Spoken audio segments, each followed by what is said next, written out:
வரலட்சுமி சரத்குமார் அவர்கள் அவங்களோட கல்யாணத்தை பற்றியும் கணவரை பற்றியும் ஏகப்பட்ட விஷயங்களை சமீபத்தில் ஒரு ப்ரெஸ் மீட்டில் ஷேர் பண்ணியிருந்தாங்க. அதெல்லாம் என்ன அப்படிங்கிறது தான் இந்த ஒரு வீடியோவில் நம்ம பார்க்க போகிறோம். தமிழ் சினிமாவோட மூத்த நடிகரான சரத்குமார் அவர்களோட பொண்ணு தான் வரலட்சுமி சரத்குமார். அவங்களுக்கு நிக்கோலஸ் சச்தேவ் அப்படிங்கிறவர் கூட கடந்த சில தினங்களுக்கு முன்னாடி மேரேஜ் நடந்திருந்துச்சு. தாய்லாந்தில் ரொம்பவே கிராண்டாக மேரேஜ் பண்ணியிருந்தாங்க. சென்னையிலையுமே ரிசப்ஷன் ரொம்பவே சூப்பராக வச்சுருந்தாங்க. ஆனால் இது முழுக்க முழுக்க சினி இண்டஸ்ட்ரி பீப்புளுக்கும் அண்ட் அது மட்டும் இல்லாமல் அவங்களோட குடும்பத்தினருக்கும் மட்டுமே ரொம்ப நெருங்கி இருந்துச்சு. பொதுமக்களுக்கும் ஊடக நண்பர்களுக்கும் யாருக்குமே அவங்க மிகப்பெரிய அளவில் வாய்ப்பு கொடுக்கல. அந்த ஒரு காரணத்தினால ரீசெண்டாக ஒரு ப்ரெஸ் மீட் வச்சுருந்தாங்க. அந்த ஒரு ப்ரெஸ் மீட்டில் 3 பேருமே ஏராளமான விஷயங்கள் ஷேர் பண்ணிக்கிட்டாங்க. அதில் first of all Varalakshmi Sarathkumar என்ன ஷேர் பண்ணியிருந்தாங்க அப்படின்னா, என்னோட கணவர் எனக்கு ரொம்பவே பிடித்தமான ஒருத்தர் தான், அதில் எந்த சந்தேகமும் கிடையாது. என்னோட காதல் என் கணவருக்கு தான், ஆனால் என்னோட உயிர் அவருக்கு கிடையாது. என்னோட உயிர் சினிமாவுக்கு தான். நான் சின்ன வயசுலேருந்தே சினிமாவை அவ்வளோ நேசிச்சிருக்கேன். அண்ட் என்னோட உயிர் போனால் சினிமாவுக்காக தான் போகும் அப்படிங்கிற மாதிரி சொல்லியிருந்தாங்க. மேலும் நிக்கோலஸ் அவர்களே எனக்கு பிடிக்கல அப்படின்னும், நிக்கோலஸை நான் வீட்டோட மாப்பிள்ளையா இருக்க சொன்னேன் அப்படிங்கிற மாதிரி ஏராளமான விஷயங்கள் சோசியல் மீடியாவில் சுற்றி வந்துட்டு இருக்கு. அது எல்லாமே வதந்தி தான், யாரும் நம்பாதீங்க. அவங்க 2 பேரும் அவங்களுக்கு பிடிச்ச மாதிரி தான் இருக்காங்க அப்படின்னு சரத்குமார் சார் ரொம்பவே ஓப்பனாக ஒரு சில விஷயங்கள் ஷேர் பண்ணியிருந்தாரு. தொடர்ந்து வரலட்சுமி சரத்குமாரோட ஹஸ்பண்ட் நிக்கோலஸ் அவர்கள் ஷேர் பண்ணியிருந்தாரு. அவர் என்ன சொன்னார்னா, பொதுவாகவே பொண்ணுங்க கல்யாணத்துக்கு அப்புறம் அவங்க அப்பா பேர் எடுத்துட்டு ஹஸ்பண்ட் பேரை போட்டுப்பாங்க. ஆனால் வரலட்சுமிக்கு நான் அதை பண்ண போகிறது கிடையாது. ஏன்னா அவங்கள நான் ரொம்பவே லவ் பண்ணுறேன்.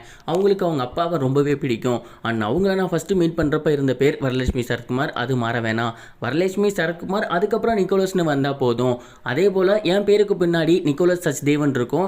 ஆனால் இதுக்கப்புறம் நிக்கோலஸ் வரலட்சுமி சச்தேவ் அப்படின்னு நான் மாற்றிப்பேன். இது எப்பயுமே எங்களுக்குள்ள இந்த ஒரு பந்தம் இருக்கும். என் பொண்ணுக்குமே நான் இதை தான் பண்ணுவேன் அப்படிங்கிற மாதிரி ரொம்பவே சூப்பரான ஒரு விஷயத்தை ஷேர் பண்ணியிருந்தாரு. இப்படி மாற்றி மாற்றி இவங்க புரிஞ்சுக்கிட்ட அந்த பாசமலர் போராட்ட வீடியோ சோசியல் மீடியாவில் ரொம்பவே வைரலாக போய்கிட்டு இருக்கு.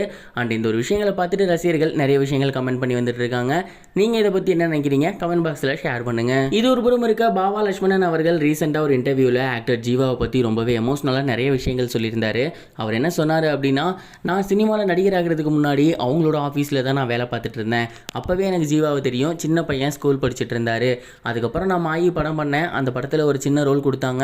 அதுக்கப்புறம் நான் நல்ல நடிகர் ஆகிட்டேன். ஆனாலுமே ஜீவா சார் அதுக்கப்புறம் என்கிட்ட நல்ல கான்டாக்டில் இருந்தார். ஒரு கட்டத்தில் எனக்கு படங்கள் எதுவும் வரதில்லை அப்படிங்கிறது தெரிஞ்சுக்கிட்டு மாதம் 15,000 ரூபாய் எனக்கு அனுப்பிச்சி விட்டாரு. இத்தனைக்கும் நான் அவர்கிட்ட எனக்கு காசு பிரச்சனை இருக்குது தாங்கன்னு கூட கேட்கல. அவர் கம்பெனியில் ஒர்க் பண்ண ஒரு எம்ப்ளாயி இப்போ எப்படி இருக்காருன்னு தெரிஞ்சுக்கிட்டு அவரே அனுப்புனார். அந்தளவுக்கு ரொம்பவே ஒரு நல்ல மனுஷன். எனக்கு ஒரு கட்டத்தில் உடல்நிலை ரொம்ப மோசமாகி ஹாஸ்பிட்டலில் இருந்தேன். அப்போ எனக்காக வந்தது ஆர்பி சௌத்ரி சார் அவர்கள் தான். பெரும் தொகையை கையில் கொடுத்து செலவுக்கு வச்சுக்க சொன்னார். அந்த குடும்பம் இப்படி எனக்காக நிறைய விஷயங்கள் பண்ணியிருக்கு. எப்போதுமே அந்த குடும்பத்துக்கு நான் கடமைப்பட்டிருக்கேன் அப்படின்னு சொல்லியிருந்தார். மேலும் ஜீவா சார் ரொம்பவே நல்ல மனுஷன் அப்படின்னு சொல்லியிருந்தார். அவர் ஷேர் பண்ணியிருந்தது இப்போ ரொம்பவே வைரலாக போய்கிட்டு இருக்கு. இது வரைக்கும் கனெக்டிங் டிவிக்கு சப்ஸ்கிரைப் பண்ணனா மறக்காமல் சப்ஸ்கிரைப் பண்ணிக்கங்க. உடனடி அப்டேட்ஸ் பெறுவதற்கு நோட்டிஃபிகேஷன் பெல்லையும் கிளிக் பண்ணிக்கங்க.